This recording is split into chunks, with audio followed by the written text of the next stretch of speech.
Hello, I'm Dave Walters of DW Windows, and I'm just making a little video just to try and make a bit of sense out of building regulations, explaining when big building regulations are needed on a conservatory. So, do I need building regs for a conservatory?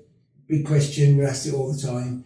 And the answer is yes, only if you're removing the thermal barrier into the house. So if you've got a double glazed set of doors, patio doors into the house that's separating the conservatory from the house, then the conservatory comes outside of building regulations. If you remove that thermal barrier, the set of doors, that conservatory then becomes part of that house, and it has to perform and be as energy efficient as the house.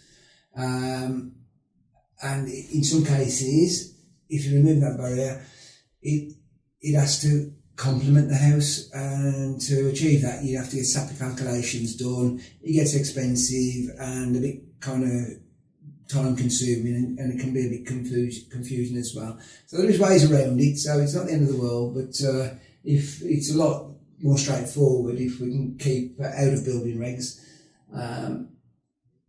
Next thing is if we have got non-independent heat source, so if the heating from the inside is warming up the conservatory, then again it'll have to be building regs. So as long as that your house heating is independent and you can control the heat in the conservatory with valves or isolation valves, then that should be fine. If the conservatory exceeds 30 square metres, that's like a 6x5 conservatory, quite big, so you've got a lot of room to play with there. And a bit of a grey area is the significantly solid construction. So when I say solid, I mean not glass, unglazed. So the walls, as a rough guide, and this is what used to be set in stone, but it seems to have changed now. It used to be 50% as a guideline, and also less than 75% glass in the roof. What are the regs if I do need them? But basically, if you need regs, a conservatory becomes a single-storey extension.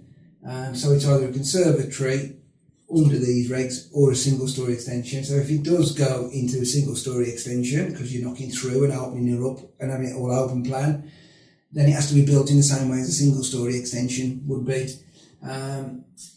So basically what you'd have is 600mm wide strip foundations or footings. That would have to be 1 metre deep from the outside or the original ground level. You'd have to have 100mm wide cavities, which would have to be insulated. So you'd have to have a gap in between the brickwork of 100mm. Then the floor construction, this is the internal floor construction, and you end up having to dig the whole floor layer off by about 1/2 metre, and then build it back up again with 150mm of hardcore, or 6 inches of hardcore, 6 inches of, sorry I missed one, 50mm of a sand blinding on top of the hardcore. Then you have a waterproof membrane sheet that comes up the internal brickwork and over onto your damp course to obviously stop any moisture rising. On top of that you have 150mm or 6 inches of solid concrete which is poured. On top of that you have 100mm, 4 inches of floor insulation, and it has to be of a certain grade. And then on top of that 75mm 3-inch layer of screed, which gives you the finished floor level.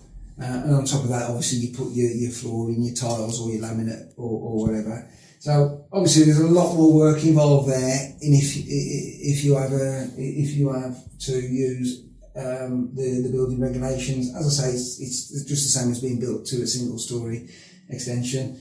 Another thing to bear in mind as well is, although we give a price for a job and we can't obviously see what's below the ground, when the building inspector comes out to inspect this at the stage where we've dug the trenches, he might say, no, you've got to dig a little bit further, or you've got to put a steel cage in, or it's got to be piled or reinforced, or it's got to be built on a raft draft, or there's so many things that the building inspector can stipulate, which is kind of it is out of our control. So a bit of an open-ended deal really, that we can't guarantee that the building inspector is going to come and not insist on extra work, which would have to be paid for by the customer. So bear that in mind when you're thinking of staying under the regs or going over the regs and needing regs.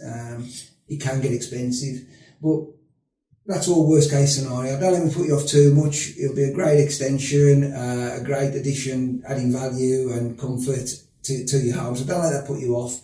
But it's handy for you to know as customers what potential pitfalls you could come across when building a conservatory or an orangery. Okay, so if you need any more information, you can always give us a call, 0800 999 0909. Or you can get us on the internet and have a little bit more information on there. And you can get us, you can find us at www.dwwindows.co.uk. So I'm Dave Walters from DW Windows. So thanks for listening. I hope that makes a little bit of sense. There's a lot more to it than that. I've tried to simplify it. So thanks for listening. Take care. Have a good day. Bye.